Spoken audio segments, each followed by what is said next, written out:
Well, good afternoon, good morning, or good evening, wherever you are. Welcome back to Flight Past. In this live stream on YouTube, we're going to continue our look into Operation Tonga. We are going to start off, this is going to be part 6, I believe.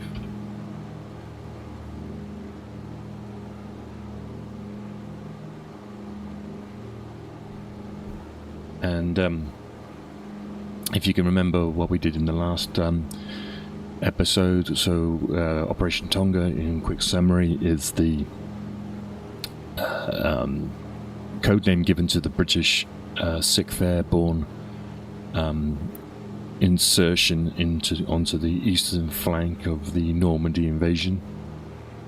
And their task is to there's a number of tasks, but the main ones are to create, seize and secure a bridgehead over the River Orne, to protect the sword beach from enemy counterattacks, and hopefully in doing this then be able to secure a foothold for future offensive operations later. So in the last episode we looked at Major John Howard's glider.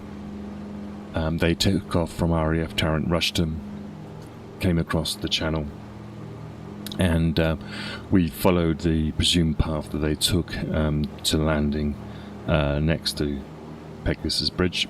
If you go back and watch that, you can see how difficult that was on the flight simulator, even though we have lights on the on the towns.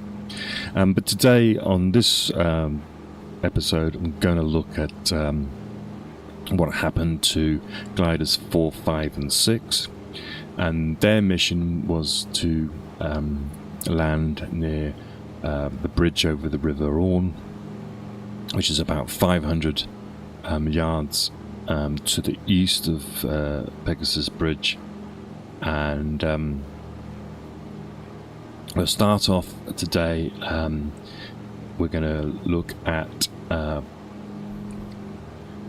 gliders 5 and 6.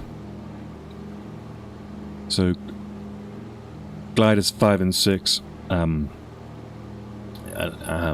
landed near the bridge, which is called Horsa Bridge, but glider 4 was off course, and we'll do glider 4 in part 7.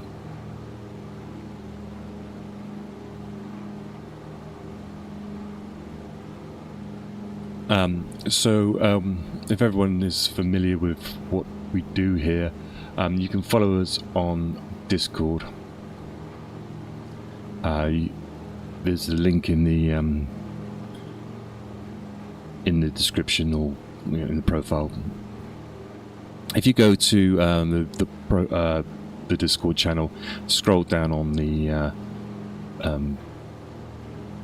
forums, you'll see a thing called D-Day, and you can click on the timeline of D-Day, and you'll see all these notes and references that's been made, and you can go to each one, and if you've got any extra information, you can just type on into the comments on those ones, and then I can, when I get to it, I'll read it out. So, for example, this is one which we've talked about before. They took off at they synchronized watches. Sorry, at about 20 to 11, and they took off at 10:56 from RAF Tarrant Rushton in Dorset, and they, from what I can tell, and the point where they crossed the coast, which is down here, was between a place called Carbogue here and another place called I think it was called, just check my notes, Franceville Page. So in between those two places, the RAF had identified a flak gap. Presumably, it was either there was lighter flak in there, or it was a point where there would be anti-aircraft batteries are at their greatest extent. And it was this point which I believe that the gliders came across. They're towed by Halifax bombers. Halifax bombers were then going to proceed down to Caen, to this area. It's about here. There's a cement factory. So a lot of the what we discussed last week was that the first gliders 1 to 3, the they're part of this bombing camp operation. They get released. They dive very quickly to get out of the height of the bombers, because that's where the flak is being fired at the height of the bombers, which we believe is somewhere in the region of 6,000 feet. They dive very quickly, and then a lot what we find later is that the Germans on the bridge actually thought that the gliders crashing were just enemy aircraft crashing. So as you can see on this magenta line, I've put out a course, and we're approaching the coast here. We've got the Orne estuary ahead of us, and the reason why I've put this course like this, it looks a little bit unusual. I did a test stream yesterday, a reconnaissance stream yesterday on Twitch, one where we came in and then went at an angle, and we didn't have so many 90-degree banks. But when I was doing my research on this, according to David Saul in his book Sky Warriors,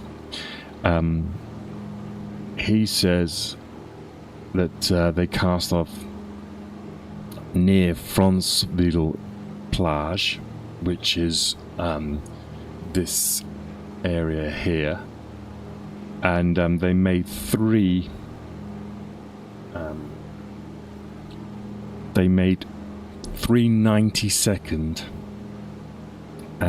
runs at certain compass bearings, and when they did that, they ended up pointing south with the bridge below them. Now, 390-second, I thought this might make a little bit more sense. I'm not sure exactly how they did it, but if you're approaching the coast and you can identify the Orne estuary, then maybe what you want to actually do then is you can go, okay, we now need to get to this gap. We know that gap is to the east. Maybe you fly 90 seconds along the coast, turn 90 degrees, 90 seconds across, maybe from the coastline, and then turn right again, 90 seconds, and puts you back over the top of the river. That probably may make more sense if you're trying to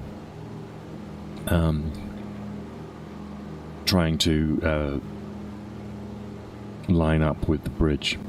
Anyway, we'll have a go at this one, see if we can get anywhere nearer to the actual bridge. Now, let me just talk here first about these two gliders. Now, glider, so we can come down to Discord. We can see here, I've got actual order of battle. This was from Dennis Edwards' book, and he actually gave a list of all the people in the in the operation and on which glider they were on. So we can find here, this is, we'll start with glider 5. This is a Horsa glider. This has got about 80, as we've mentioned before, it's got an 88-foot wingspan. It's can carry about 30 people loaded, and that includes the 2 pilots. The Halifax bomber is a 4-engine bomber, sort of precursor to the Lancaster. It's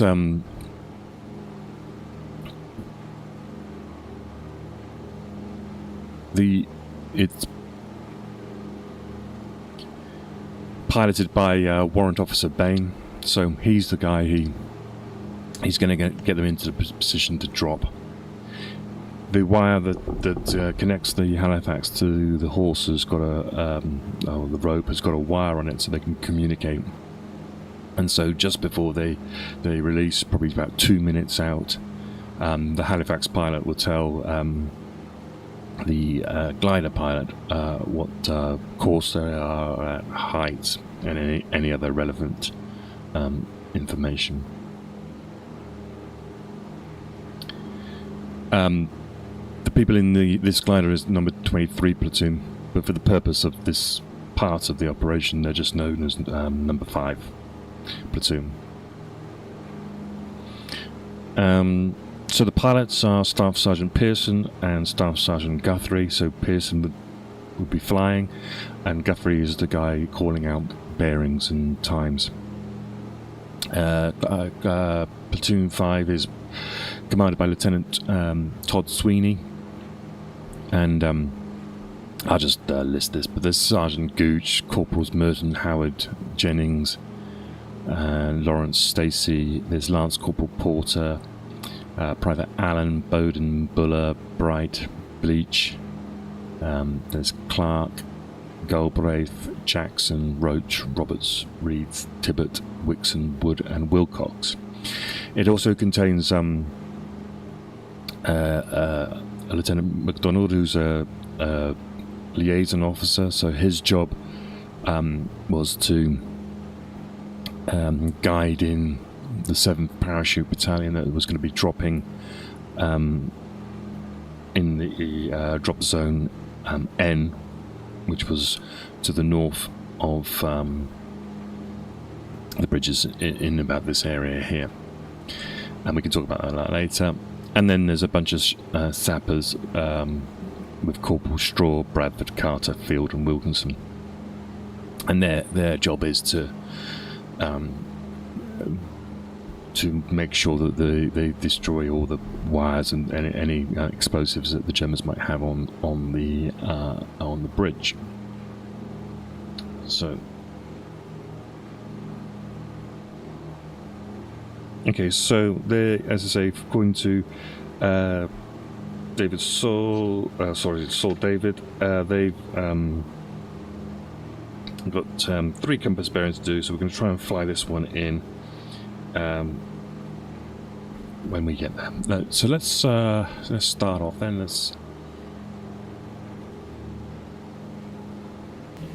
Hopefully this is all ready to go. So as you can see, we've got the Orne River in front of us. We've got a reference on our right here of the coast. So I would say it would be something like the pilots are sitting, okay, we've got the Orne here, we've got the coast to our right here, and we know that this is probably going to be the release point. So we would then give the information now to the glider that we're at the point, and we'll go. So let's try and become a glider.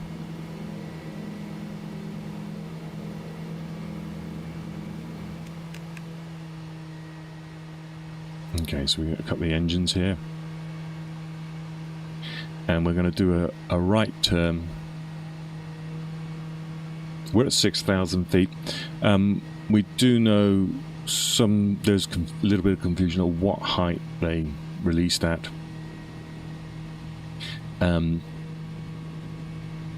Dennis Edwards believed it was at more like 4,500 feet. I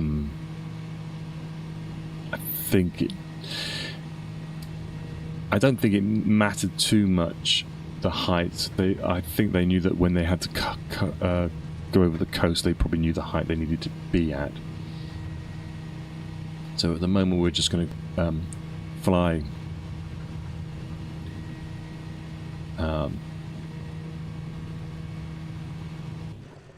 parallel to the coastline.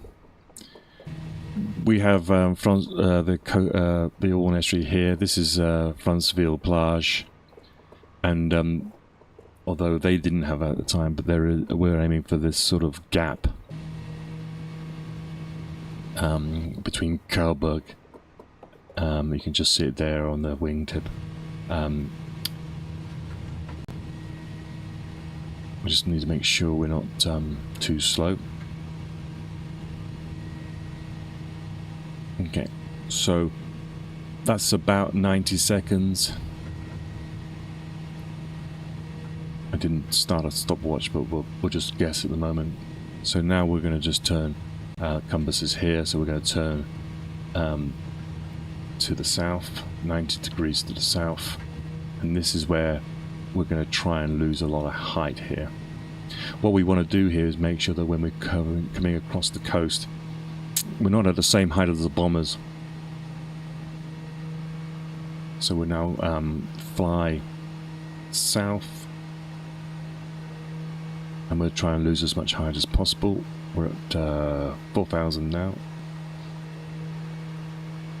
We know from the reports the clouds was broken, and I've set it up already. The base of the cloud is about 2,000. It wasn't ideal. I think they liked it to be more like 2,500 for these sort of operations. So the first thing that this glider pilot had to do is get below these clouds. So we're coming on up to coming into 2,500 feet. We're coming across the coast now, so we may start a 90-second run here. What I do know is that the Orne river itself has a very distinctive bend. You'll be able to see it just there on the wingtip. So that's is going to be something that we're going to try and aim for. So we'll do a right turn here, 90 degrees. And we're now going to head west. And this will be now the third leg. And this puts us over the... We now have a distinctive bend in the river. And so now we're just going to manage our speed.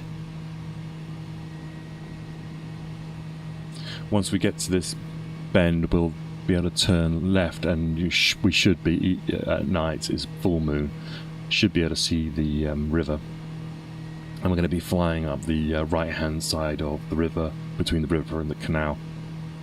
And then it's a matter of identifying where the bridge is. So we're at 2,000 feet now.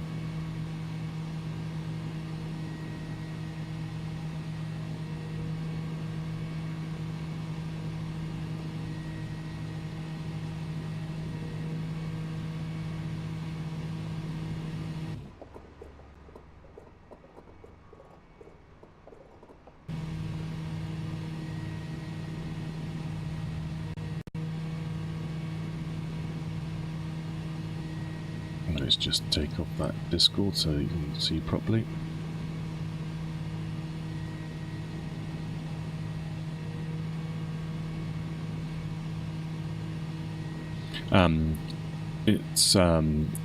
We're talking timing wise, we're a little bit behind the gliders 1, 2, 3. They got down at 16 minutes past 12. These gliders, I think they land at about 19 minutes past that midnight.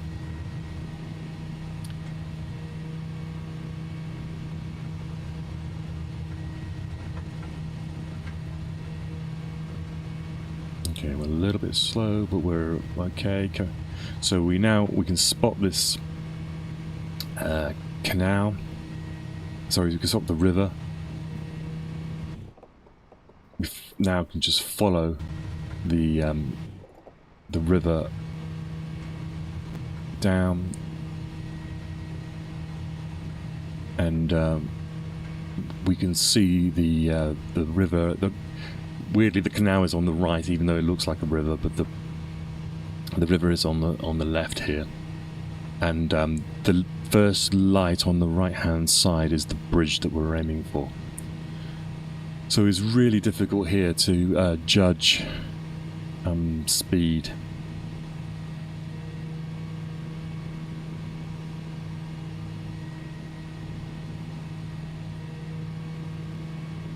But I from reconnaissance photos they will probably know what these fields look like. So my guess is that they would probably get as low as possible and skim any trees. We just need to make sure that we don't do that, because this sim is going to crash us if we hit a tree. So we're just going to line up. We know we've got the river on our right.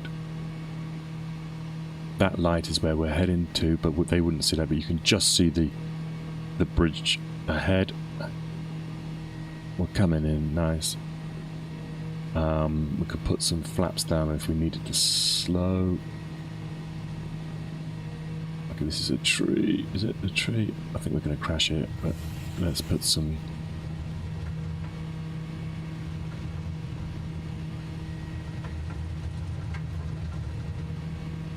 Okay, so...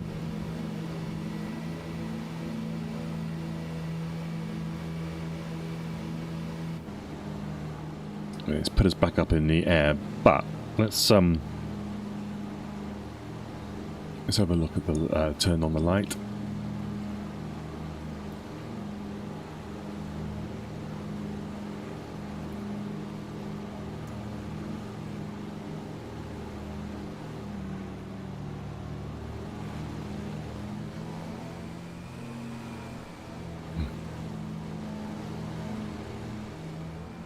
So we crashed here. So I believe this, I'm not sure, don't get me wrong, but this might be something to do with where one of the planes actually landed.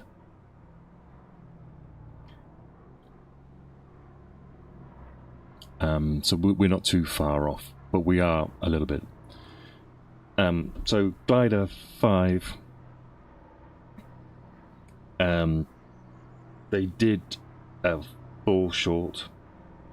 They believed that they hit an air pocket as they were coming in, and that placed them a quarter of a mile short of their intended target, and it took them about 10 minutes to get to the bridge. So from when they crash, possibly here.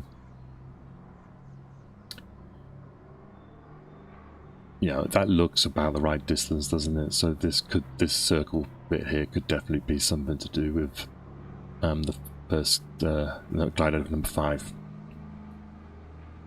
Right, let's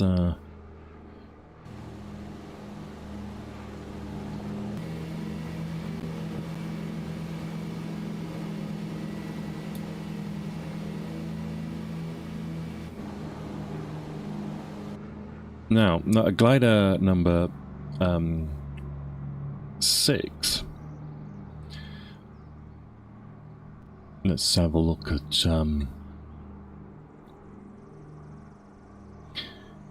so glider number 6 was towed by Halifax, piloted by Flight Officer Archibald.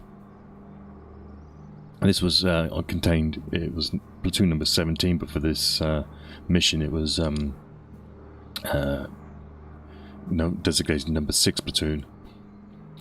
And the glider was piloted by Sergeant Howard, and his co-pilot was Staff Sergeant Buck.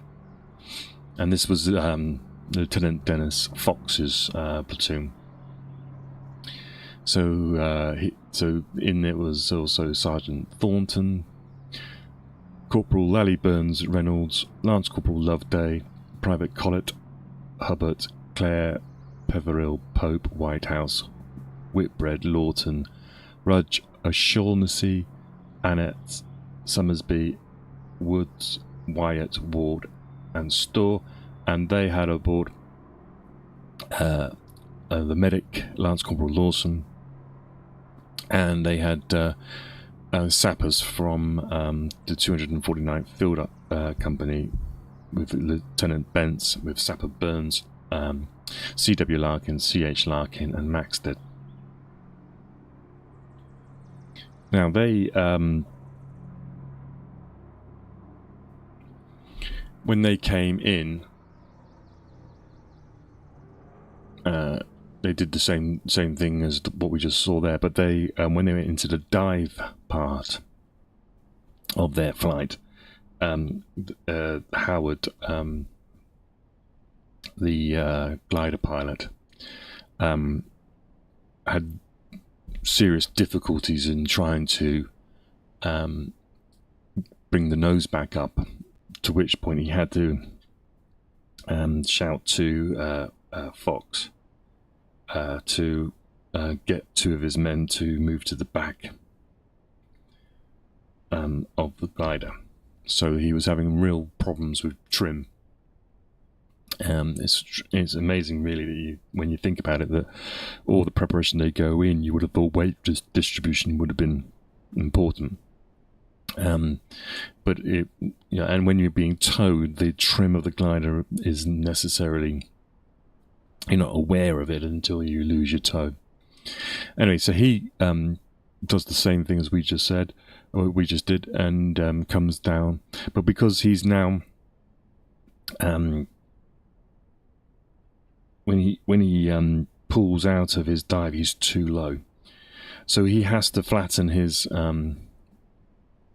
descent, so he doesn't use flaps like we did, which means he comes in fast,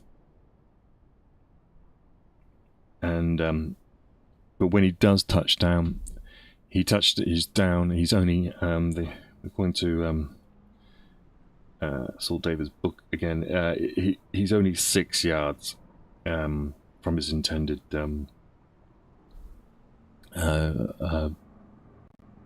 landing point, which I think is in this field here, and he's only 100 yards from the bridge. This bridge here, this is Horsa Bridge, and they Dennis Fox's guys are out. They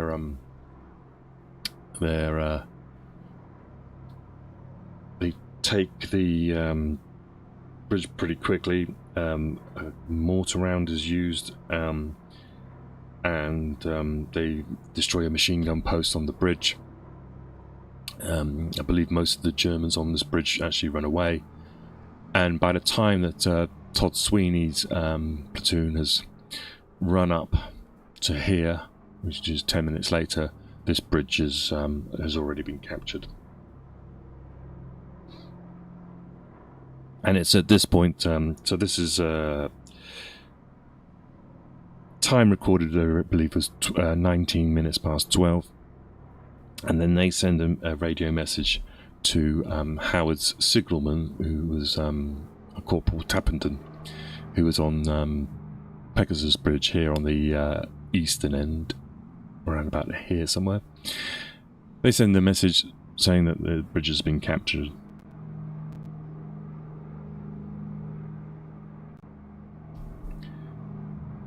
We didn't do it at the time, but we can do it now. Howard's glider landed here, and but he was slightly knocked out, but he was okay. He gives Den Brotheridge platoon and first squad the job of it's like task. I think he calls out task number 1. So they all know different tasks, and it depends. Howard would receive the squad, tell them the task. So Dan Brothers is got his squad together first, and he's told task number 1, which was to get to the western side of the Pegasus Bridge. So they run up this little embankment here. They're throwing phosphorus grenades and run across the bridge here. German spots them, fires a very light, like a flare, and Den Brotheridge takes him out.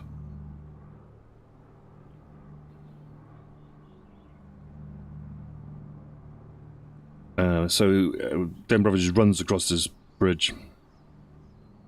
As I say, he gets spotted. He's charged across with Bill Gray and Dennis Edwards, and machine gun fire opens up. The guy with the very light is shot by Den Brotheridge. A machine gun fire opens up on them from the west side, and they reply, and the Germans on this side run away up this road here. And in this exchange, Lieutenant Den Brotheridge is shot, and he's shot in the neck. It's a mortal wound, and they say he's the first casualty of D-Day in an actual sort of firefight on the day.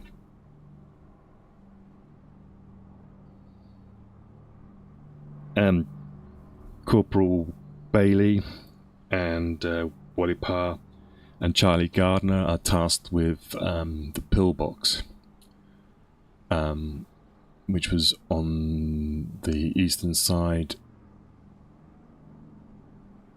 in this area, and they Brotheridge had already thrown a grenade towards it, but they got up and they chucked in a number of grenades into the pillbox and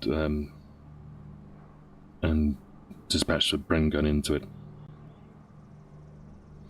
Then Gray, Parkwood, and others are given the task of clearing out the slit trenches on the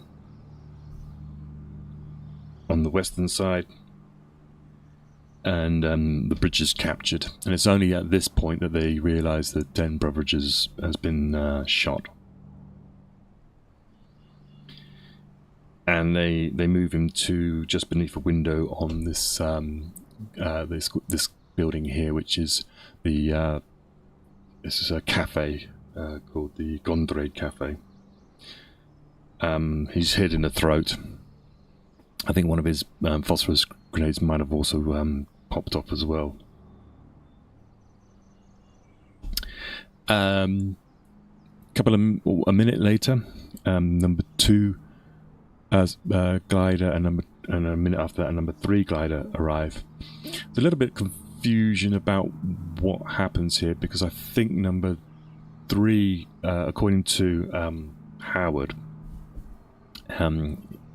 he mentions in later years they would get in together in reunions, and they worked out that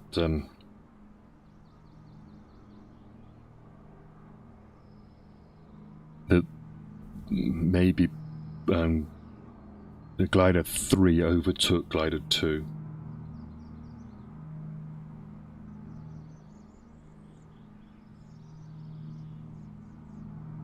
Let's just see if I can find the quote.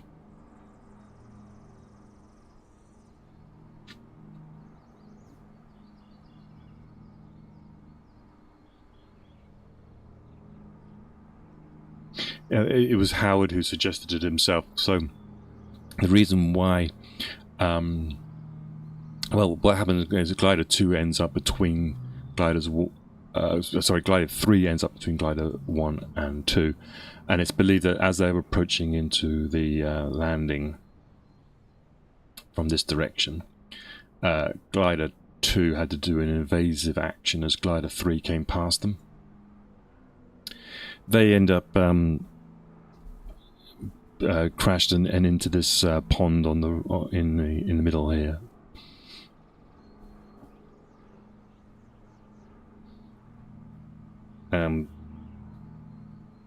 Sorry, Glider 3. They say it's Glider 3. It might be Glider 2. I can't remember. Anyway, the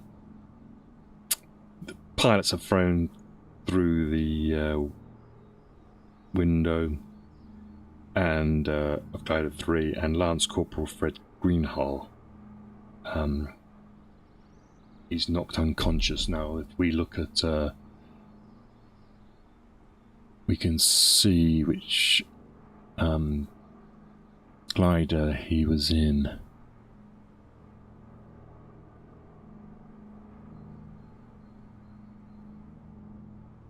So we are, this is number 1.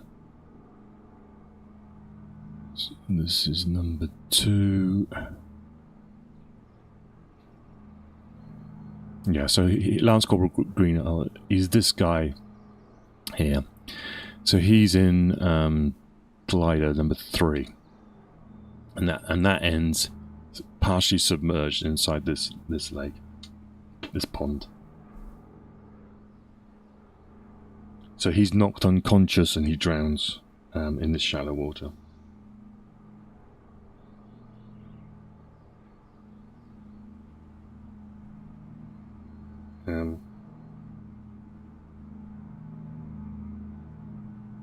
Okay, so when Sandy Smith's platoon arrive, Howard sends them over the bridge to the right, and Brotheridge's men is sent onto the left. So he's we remember his orders, but I'll find them again. When this is the orders that came from Brigadier Nigel Bowitt, which was the 7th Parachute Brigade that Howard's company is attached to. So he tells him in his orders that he got back at Broadmoor that he can expect a counterattack at any time after H-4, and I believe H hour on D-Day was, I think it was 6:30, maybe 7:30. I'll have to check. I can't remember. So they're talking possibly 2:30, 3:30 in the morning, and that they can expect the German counterattack to be made up of a battle group consisting of 1 company of infantry and lorries, up to 8 tanks, and 1 or 2 guns mounted on lorries, or it may be a lorried infantry company alone, or infantry on foot. And the most likely approach is, Poet says, is from the roads leading from the west or southwest, but the cross-country route cannot be ignored. So when we look at this is to the west, so we're looking, Howard is concerned about this road here, heading to west, and also from the southwest, this road here. The Germans were believed to be over in this village area, in this area, so they may either come up and down here or go towards the canal and then along the road here, or as Poet said, they may just send them straight across here. This is Benouville. It's obviously bigger than it was back in the day, and there's also this village here is Laporte.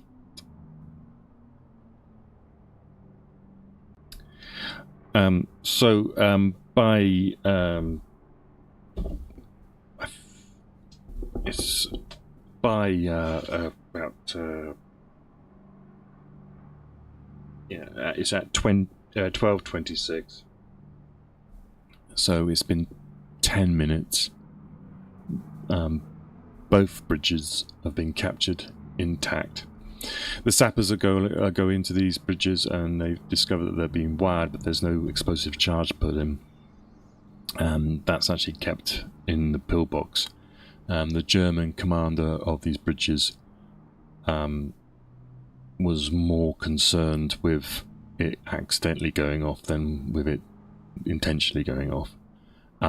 He believed that it would be, if a parachute drop did occur, then they would have ample time to get the bridges demolished. But that's why the coup de main was so important. So 1.5 hours then since they took off from England, the first part of their mission is complete. And this is when Howard tells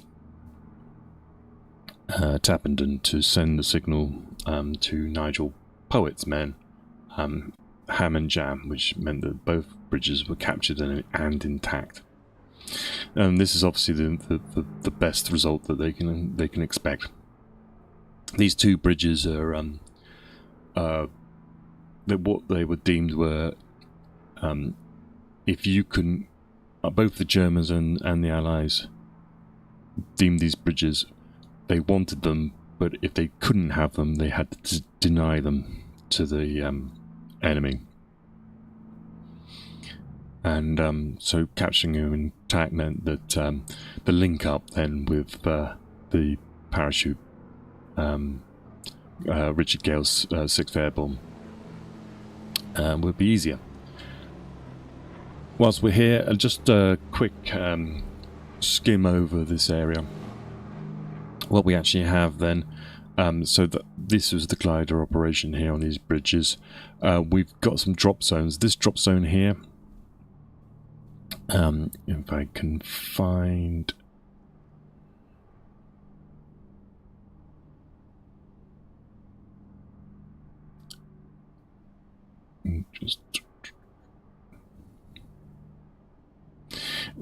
James Holland's book has got an excellent series of maps, and it shows these quite well.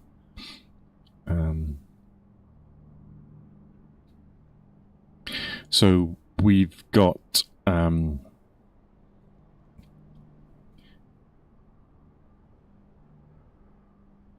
this is this area here is under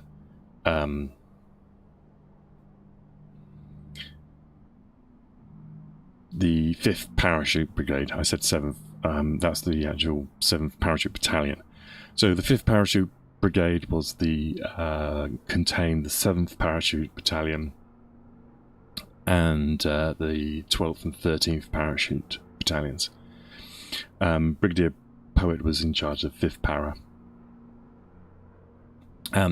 This area here to the northwest is designated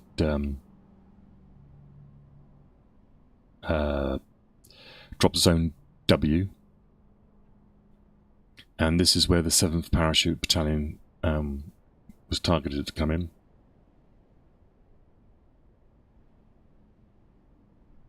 And the 12th and 13th Parachute Battalions were designated to drop in this area here, which is drop zone N, and this is Ranville here, so this is to the north and northwest of Ranville. So, and Nigel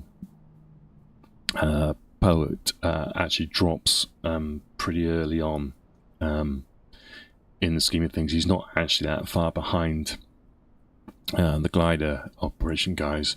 He parachutes in with the Pathfinders in 6 Albemarle aircraft, just a few minutes after, to organise the meetup. But the point was, a lot of these guys are getting dispersed.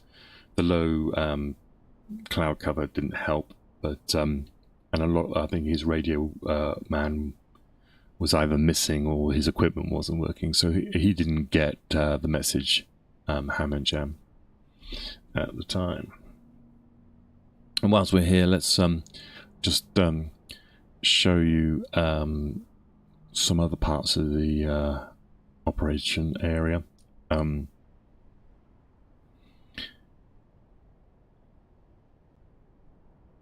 Yeah, this area, by the way, drop zone N. These guys were parachuting in contained quite a lot of sappers. Their job was to clear these fields from in preparation for glider reinforcements that were expected at about 4:45, 03:45.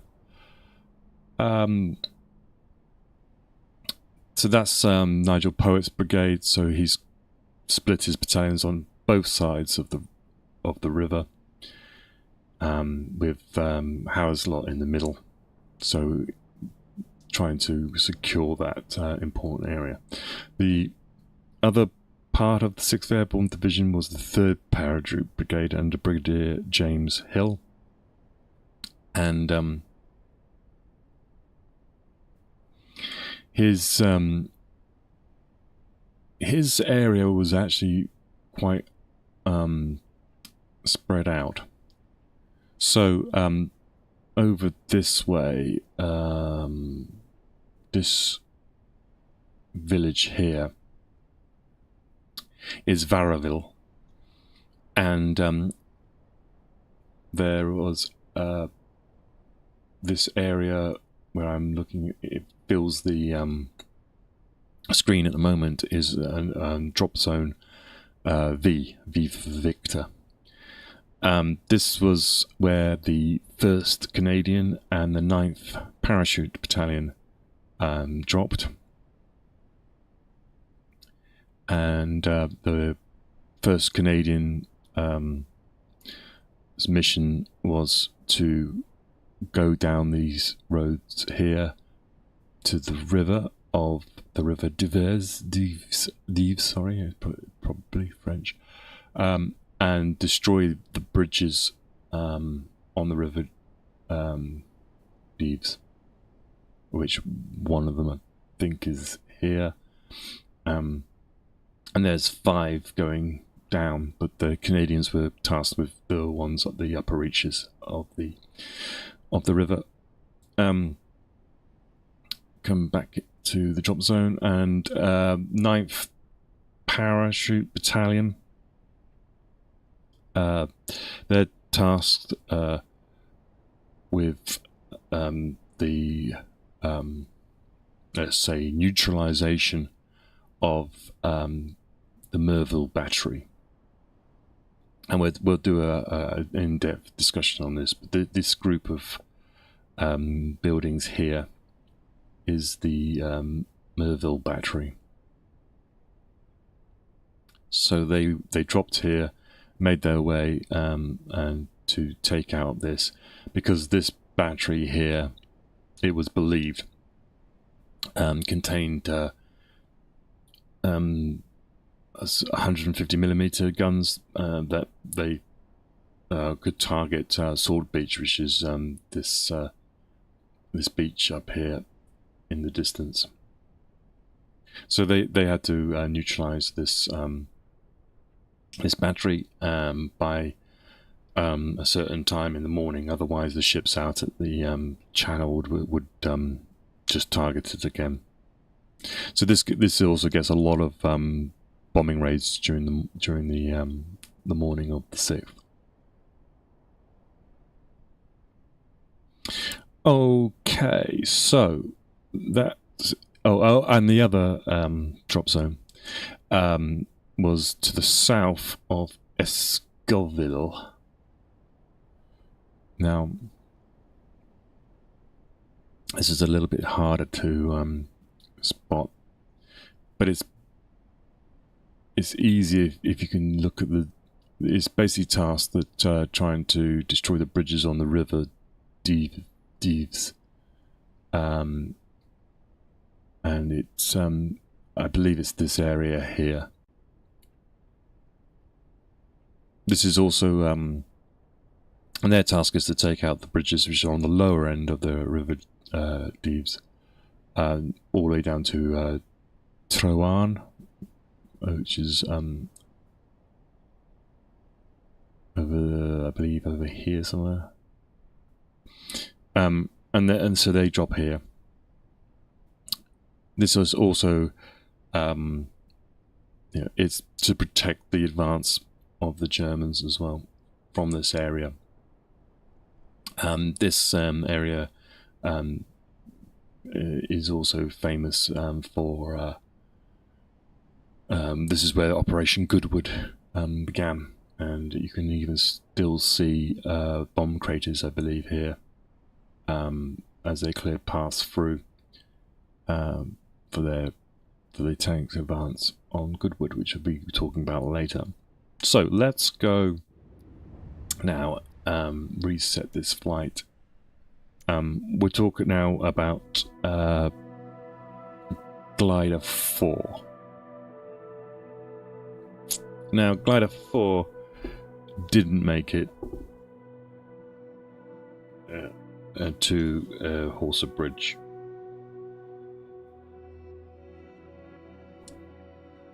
I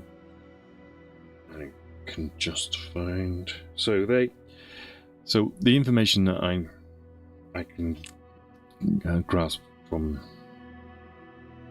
what I've seen is that the Halifax pilots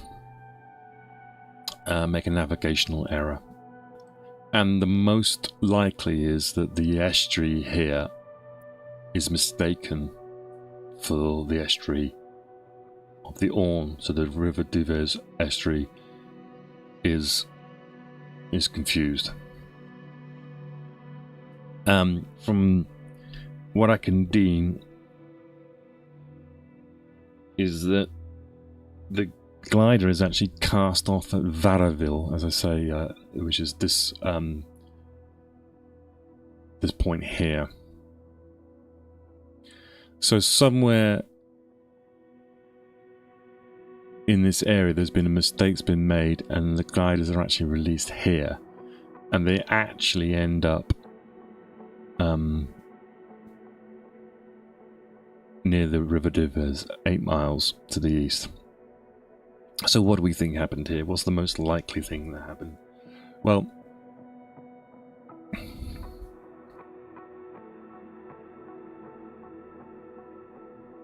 there's some sort of navigational... when we get to it as well, there's a navigational error being made by the Halifax pilot, and he obviously corrects that, because if you take a line from this estuary through Varaville, you actually come to where the Halifax bomber target is, which is here, these cement works. So what I believe happens is they realise they've made an error, and then the Halifax pilot changes back onto course at some point, and I'm not sure, I haven't seen a record of it, but if anyone does know, they decided that it's not going to be possible for them to get to their mission, so some decision is very quickly made that the gliders are released, and then they go to the bridge here. So it makes you think that Captain Brian Priday, second in command of D Company, has made the decision that if we can't get to the Orne bridges, then let's do as much damage as we possibly can, and he must be aware then of other people's missions, which was to destroy the bridges on the Deves. So he probably goes, right, well, we're off course, let's get out here and go this way. So let's do this. So let's pretend to be a Halifax bomber pilot making an error. So we can just start here, and I think the Halifax pilot is going to end here. And let's say he's thinking that this is the River Orne, spots his mistake, and comes this way. And then we'll have the drop off there.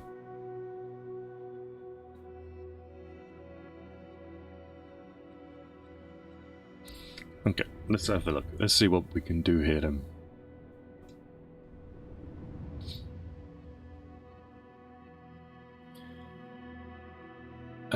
So this would be a good point to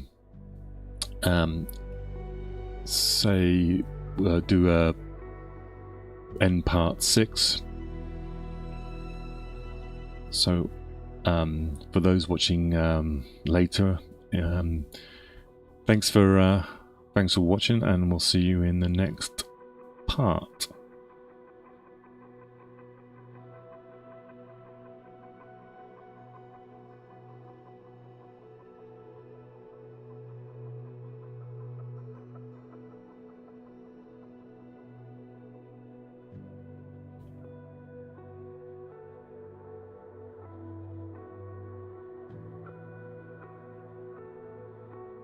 Well, welcome back everybody to part 7,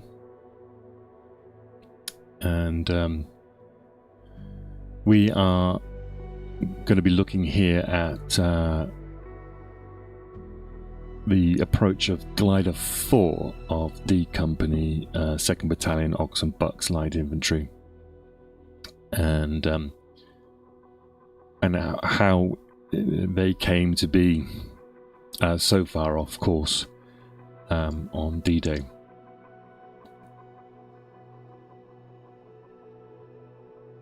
So this is Operation Tonga. We're talking part 7.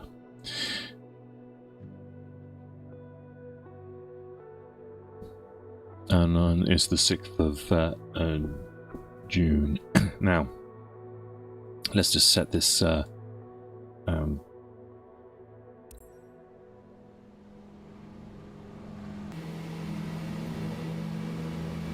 let's set this aircraft up. We've got the weather set up. We've got weather with cloud base at 2,000, tops at 5,000. So let's turn off the lights. We're talking probably midnight.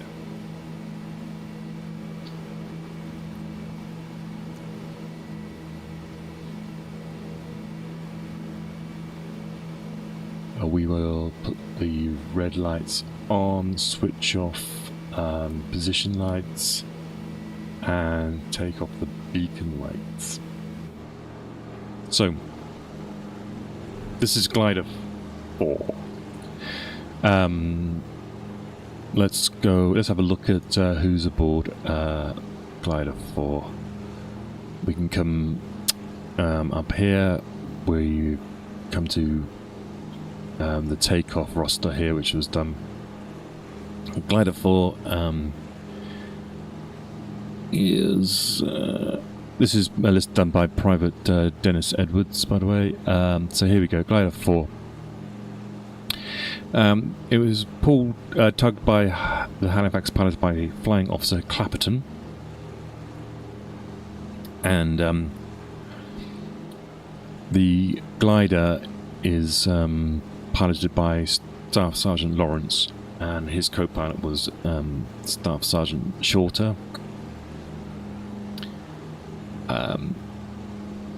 The platoon in this one was commanded by Tony Hooper, Lieutenant Tony Hooper, and it's got Sergeant Barwick, Corporal Goodsir, Bateman, Lance Sergeant Rayner, Corporal Ambrose and Hunt, Private Allwood, Wilson, Hedges, Everett, Sinclair, Waite, Clive, Timms, Whitford, Johnson, Lathbury, Hammond, Frank Gardner, and Jeffrey. It contains also Captain Priday, who is the second in command of D Company, and his clerk, which was Lance Corporal Lamberley. Again, a contingency of sappers is aboard from the 249th Field Company, Lance Sergeant Brown, and Sapper Dayton, Guest, Paget, and Roberts. So somewhere coming across the coast, the Halifax pilot has made a navigational error.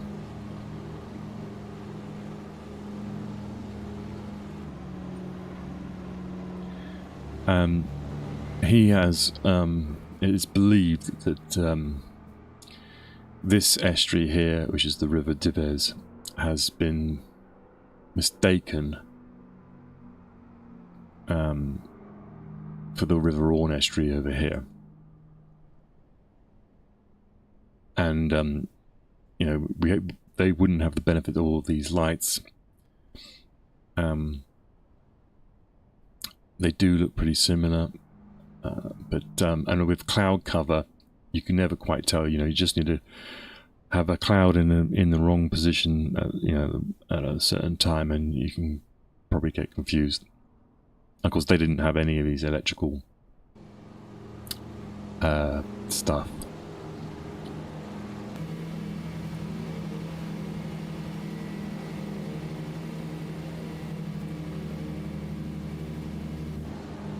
Whoa. So the Halifax pilot obviously makes a mistake, realizes what he's done. He's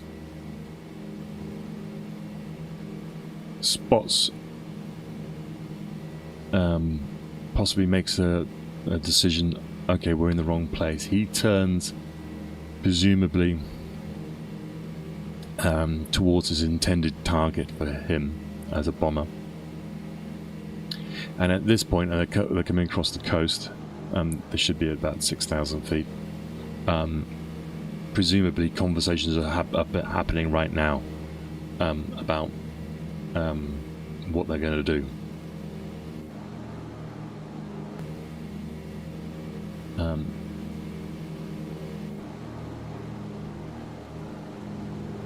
By the time they've worked out, maybe they haven't quite worked out what's going on. They're like, oh, you know, what are we going to do? Captain Briday would probably be involved in that conversation. And when they can see that how far, maybe they catch a glimpse of the River Orne in the distance, they probably realise how far they are off target.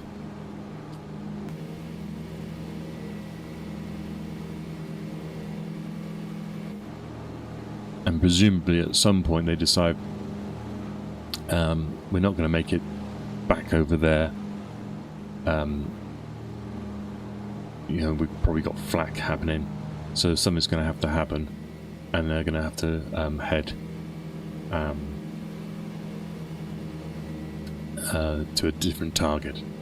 So it makes you think, you see, that Captain Briday knew of the other tasks of the Canadian parachute regiment. So he makes a decision. He's maybe even spotted the river bridge. He says, "Oh well, if we're going to do anything, let's do this."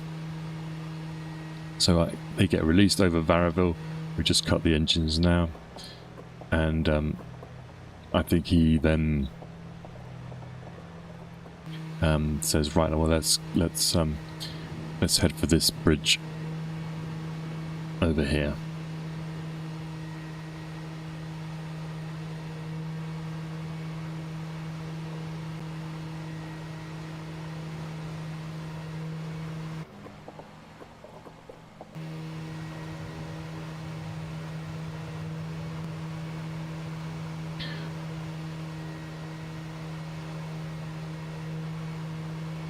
So we're going to try and land.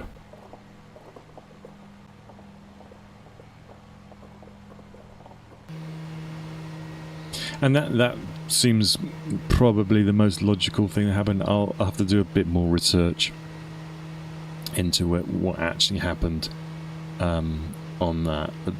But this probably would be the decision that he made. So if anybody has any further information about that, then please put in the comments below or join the Discord channel, and we'll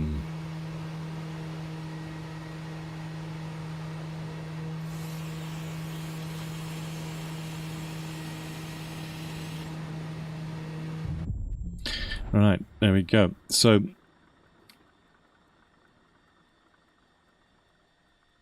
let's put the lights back on.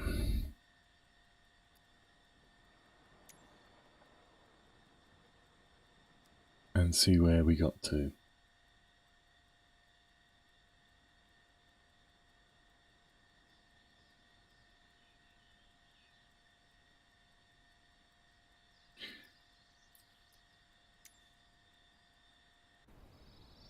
Right, so we're down.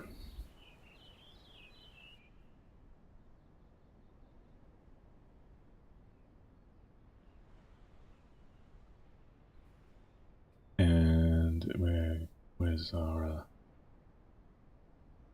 there we go. Which isn't bad. When I did it on Twitch the other day, we landed a little bit closer, but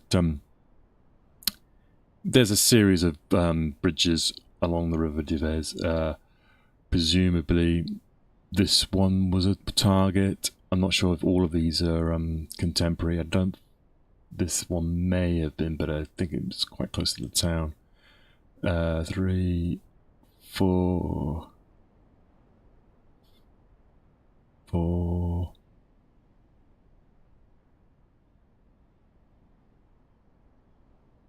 the way down this way.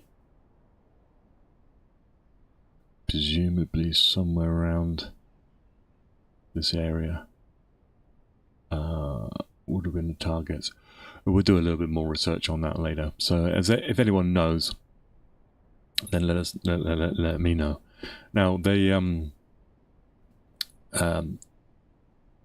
make the best of the situation, which is what all paratroopers do.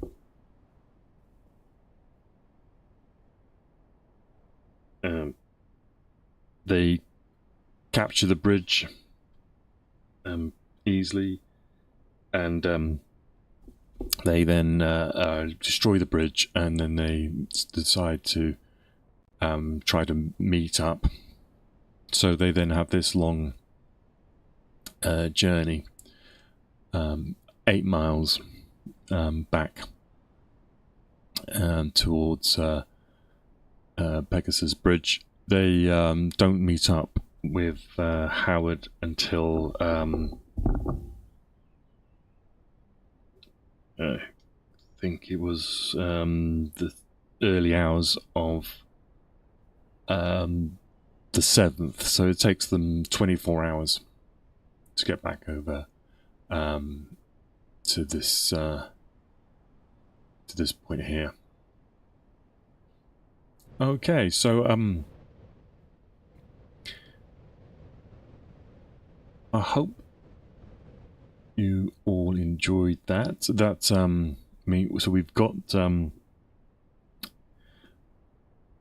we've got D Company now landed. The next thing that happens is Howard is expecting a parachute drop to occur.